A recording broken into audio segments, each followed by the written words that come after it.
हे असं सूर्य मावळताना पाहायला किती छान वाटतं ना. मस्त सूर्य मावळतोय, त्यानंतर पक्षी आकाशामध्ये उडतायत, पक्षी त्यांच्या त्यांच्या घरी चाललेले आहेत या वेळेला.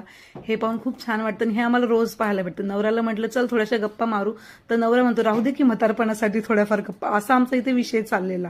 त्यानंतर बघा माझ्या मुलीचा हा पराक्रम, हे असं भरपूर वेळा चाललेलं असतं. म्हटलं ठीक आहे खेळू द्या मातीसोबतही.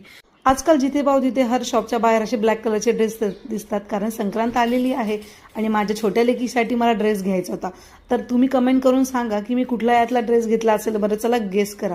त्यानंतर मोठ्या लेकीची हेअरकट करायची होती, कारण रोज हे स्कूलच्या वेळेला आमचं रडपट चाललेलं असतं की केसांमध्ये गुंता झालाय, तुम्ही माझे केस खूप ओढताय आणि तुमच्या देखील घरी असाच प्रकार होत असतो का सकाळी सकाळी, ते देखील मला कमेंट करून कळवा. तर अशी आम्ही मिष्टीची हेअरकट केलेली आहे आणि छान दिसते. बरं झालं की छोटे केस केले. घरी आले आणि लागले स्वयंपाकाला, तर मस्त इथं सगळ्याच कलरचे व्हेजिटेबल्स आहेत. तर आज बनवणार होते सॅलेड.